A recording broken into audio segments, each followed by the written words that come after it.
आत्मीय भाइयों एवं बहनों प्रणाम।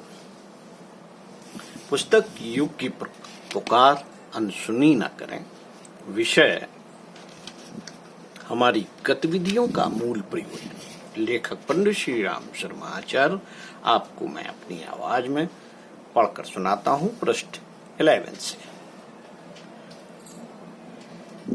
नए विश्व का निर्माण एकता, समता, शुचिता और ममता की 4 आधारशिलाओं पर निर्भर है। एकता, समता, शुचिता और ममता, इन चारों को संसार के कोने कोने में विभिन्न देशों और विचारों के व्यक्तियों में अलग अलग ढंग से प्रतिष्ठापित, परिपुष्ट एवं फलित किया जा रहा है। भारत में शतसूत्री योजना के आधार पर यहीं की परिस्थितियों के अनुरूप उपरोक्त 4 प्रक्रियाओं का संचालन किया जा रहा है। 4 आधार में प्रथम है एकता।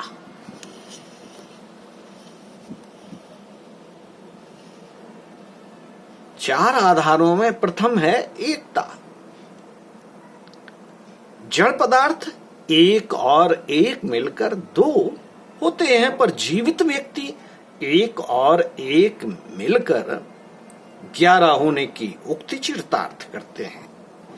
एकता की सुदृढ़ श्रृंखला में पिरोए हुए मनुष्य हार में गुथे हुए मोतियों की तरह सुंदर लगेंगे और उनकी शोभा से सारा वातावरण सुरभित हो उठेगा।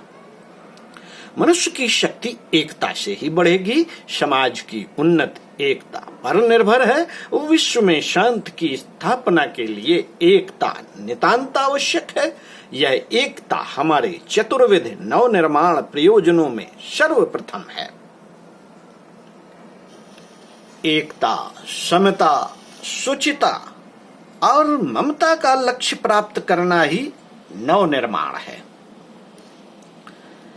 वर्तमान अव्यवस्थाओं के स्थान पर चतुर्विध सुव्यवस्थाओं की स्थापना ही युग परिवर्तन है। इस पुण्य प्रयोजन के लिए अग्रसर होते हुए हमें विश्वव्यापी एकता के लिए कठोर प्रयत्न करना होगा।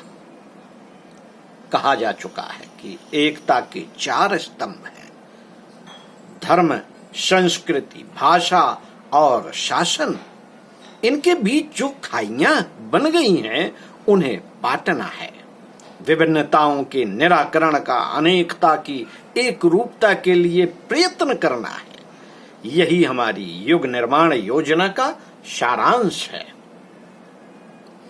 इस प्रयोजन की पूर्ति के लिए भारत में हिंदू धर्मानुयायी जनता को जो करना है उसका एक शतसूत्री कार्यक्रम हम लोगों के जिम्मे आया है। इससे मिलती जुलती विभिन्न देशों और समाजों की स्थिति के अनुरूप संसार भर में अन्यत्र भी योजनाएं बनी हैं और नवनिर्माण के अग्रदूत उन्हें अपने अपने ढंग से क्रियान्वित कर रहे हैं। योजना के स्वरूपों में अंतर है, पर आधार सबका एक है। एकता, समता, स्वच्छता और ममता का व्यापक प्रचार, व्यापक विचार करने के लिए हमारे कदम आगे बढ़ रहे हैं। नंबर 1, धर्मों की अनेकता क्यों? जब ईश्वर एक है, उसका संसार एक है, उसके पुत्र एक हैं, ईश्वर का संदेश एक है, ईश्वर का उद्देश्य एक है, तो फिर धर्म भी एक ही होना चाहिए। अनेक धर्म जो परस्पर टकराते हैं, एक दूसरे का खंडन करते हैं, एक दूसरे से विपरीत दिशाएं दिखाते हैं, ईश्वर प्रेरित नहीं हो सकते। ईश्वर प्रेरित नहीं हो सकते। हो सकता है सभी के मूल में धर्म की अनादि आस्थाओं का समावेश रहा हो, पर पीछे चलकर उनमें इतने अधिक जंजाल जुड़े हैं कि सत्य से बढ़कर असत्य और विवेक से बढ़कर अविवेक उनमें जुड़ गया। यदि ऐसा न होता तो धार्मिक कहे जाने वाले लोगों का चरित्र एवं स्वभाव तो आदर्श से ओतप्रोत रहा होता। देखने में ऐसा कहां आता है।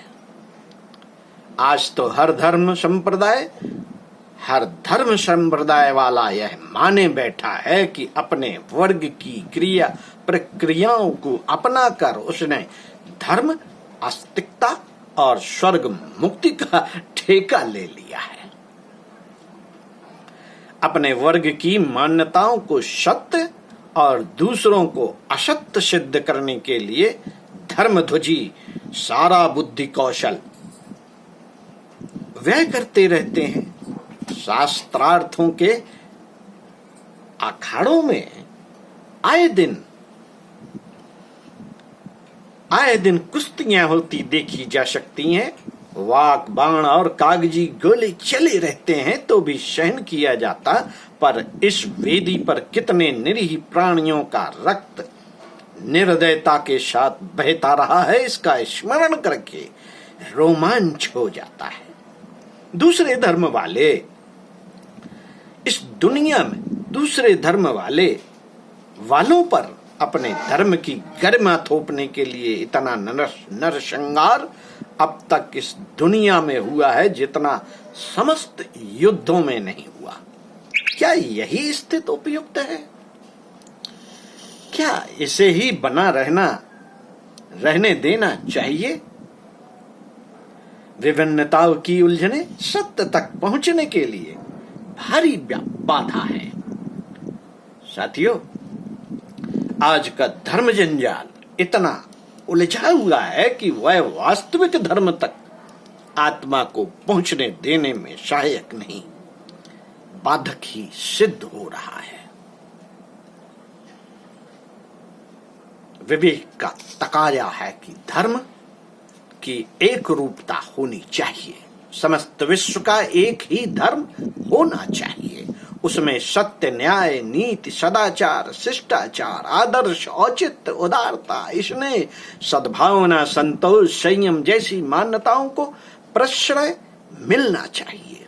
मानवीय आस्थाओं और प्रक्रियाओं को जो पशुता के स्तर से ऊंचा उठाकर देवत्व की दिशा में विकसित कर सके, वही विश्व धर्म हो सकता है।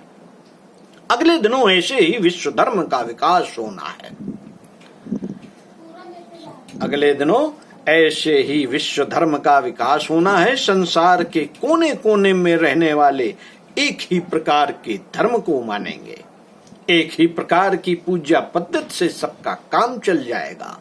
एक ही धर्म मंच पर सब लोग इकट्ठे हुआ करेंगे। धर्म के नाम पर व्यय होने वाले समय, श्रम तथा धन इन्हीं प्रयोजनों में लगेगा। ऐसा विवेकपूर्ण धर्म मनुष्य के बीच प्रेम और आत्मीयता उत्पन्न करने तथा अंतःकरण के दिव्य तत्वों के उत्कर्ष में सहायक होगा। धर्म के नाम पर विराजमान मूढ़ मान्यताओं और व्यर्थ आडंबरों में लगी हुई आज की ज्ञानवान शक्ति जब विश्व धर्म की विवेक सम्मत आदर्शवादी प्रतिष्ठापनों में नियोजित होगी, तब उसके रचनात्मक परिणाम इतने शानदार होंगे कि यह संसार स्वर्ग जैसा दिखाई देने लगेगा। पंडित श्री राम शर्मा आचार्य आपको आगे इसी क्रम में पृष्ठ 13 से पढ़कर सुनाएंगे। ओम शांति। चिंतन मनन करने का समय है आपके लिए। धन्यवाद।